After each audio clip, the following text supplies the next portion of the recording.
Steelworks in Sheffield. It was initiated by the company and involves the whole community. This report from Mike McCarthy. The steelworks have dominated the Stocksbridge Valley for more than a century. It's the largest remaining steel plant in Sheffield and plays a vital role in the lives of many Stocksbridge people. Half the company's 2,000 employees live in the town itself. The plant's been there so long that most people take the grind for granted, that things are about to change. Today, an army of school children arrived to take part in the first stage of the Steel Valley project.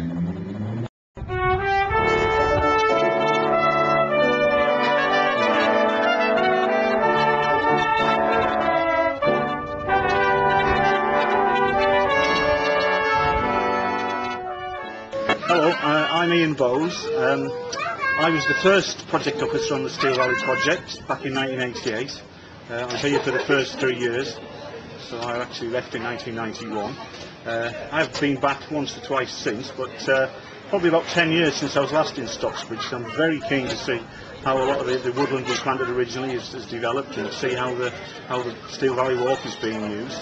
I mean, that was one of my main projects when I was here, was the negotiation on the setting up of the Steel Valley Walk, all the original route planning, talking to some of the landowners up there, negotiating access agreements, all that sort of thing, and actually getting the stiles and the gates and steps and things put in, and putting the waymarks up. So, you know, once we were finished it, I was quite proud of that achievement, and I'm glad to see that it's still, you know, a key part of the Steel Valley project, and that, you know, the community value it, and the project has managed to extend it and, you know, make it into a bigger feature than when I was here. So I'm quite pleased to see all of that. Another key aspect of what I did when I was here was getting members of the local community involved in a lot of the original tree planting, particularly the school children. We had lots of school groups up there, putting young saplings into the ground, most of which are now trees which are, you know, almost reaching maturity. So again, I'm looking forward very much to seeing how they've come on and how well they've grown. It'd be nice to think that some of those children, who I guess will probably be in their 20s and 30s now, perhaps they'd be here today and see, you know, see how the woodlands come on since that time. Steel Valley project, well, it's been going for 20 years now. It was first opened, I think you've met Ian Bowes, the first project officer, but it was actually established in 1988 and we've been working ever since.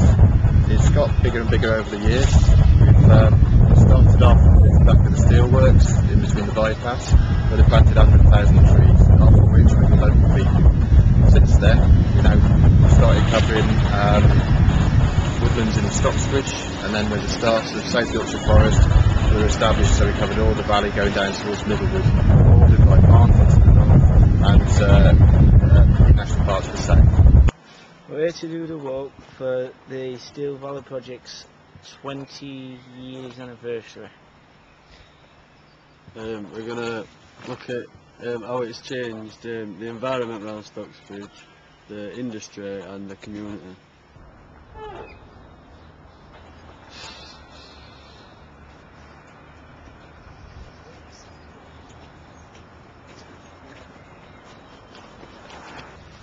But this area, Ellen Cliff, this area is called, and they used to mine for ganister, which is like it's a fossilised soil essentially, a bit like sandstone.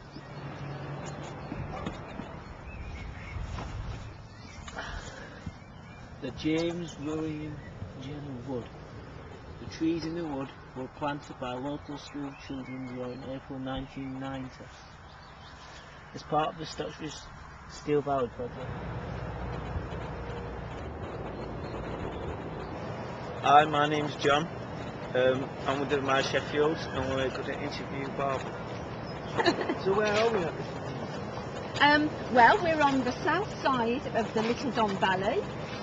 Most of the housing in Stocksbridge is on the north side, and Steel Valley Project have put in an awful lot of work over the past 20 odd years, and we've basically got a green corridor now on the south side of the valley, running from Warncliffe side, the huge woods there, up to the big woods at Sheep House, which has been a wonderful green corridor for wildlife to come along. So much so that we were just saying that at Sheep House there are now red deer and roe deer in the woods, and I've not known them there before. This is the first year I've known of them there, and that's great, and I'm sure it's thanks to this green corridor.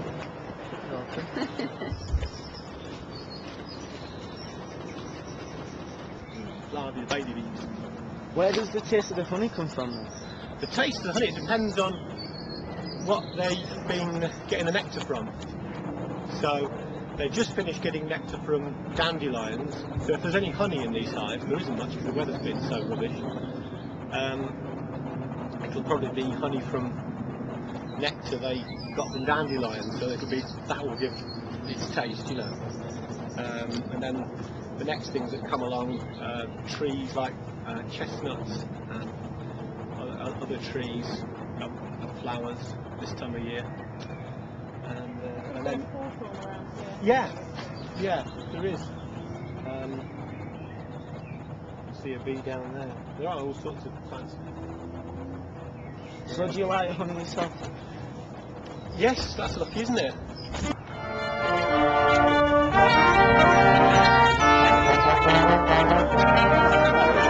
We've just done the walk and we really enjoyed it. Yeah, we're really glad. Yeah. There's a lot to see, isn't there? Well, there's been a lot of work gone into it in the last 20 years, there's no doubt. In fact, it's 20 years ago on this site that we actually did the first event for the Steel Valley project, and that's when we involved all the young kids of the time, 5, 6 and 7-year-olds, in planting these trees around us, and it's moved on such a lot from then. The Steelworks was involved in that, and some of the local authorities. But since then we've involved people like Chris with the South Yorkshire Forest, and of course we've now got a really good team with the Steel Valley project team headed up by Matt. So it's come a really long way, so we're pleased with it, guys.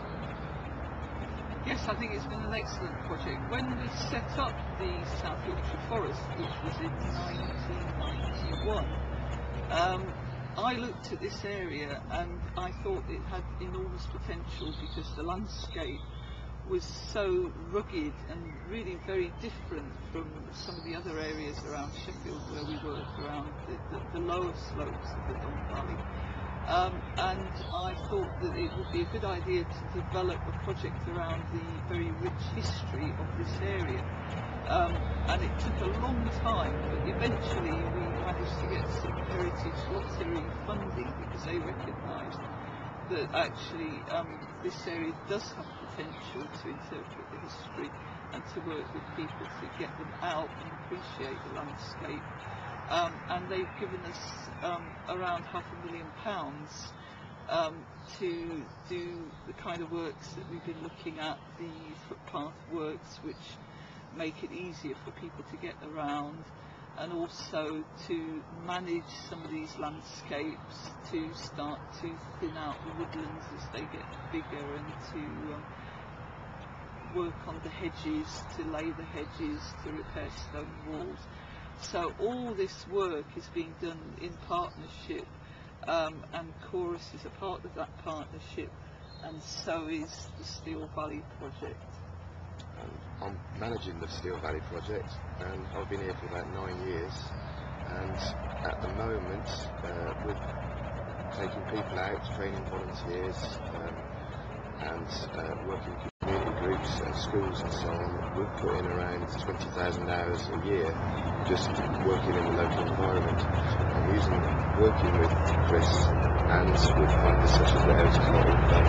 We've managed to put in thousands of pounds worth to improve and upgrade the Steel Valley Walk and make it more accessible, nice to visit, and easy to use for as many of the local community as possible. My name's Callum, and I'm interviewing Chris about Steel Valley project and what it's all about.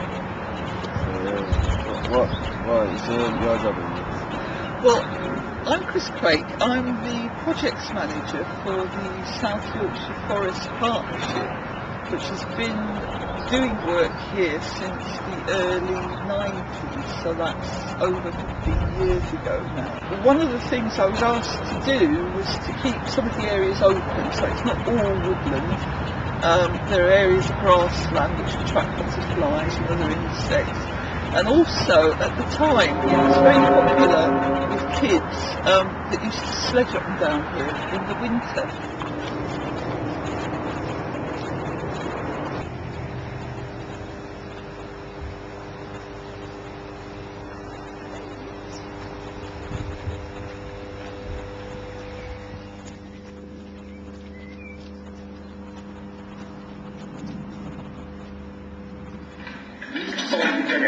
Here.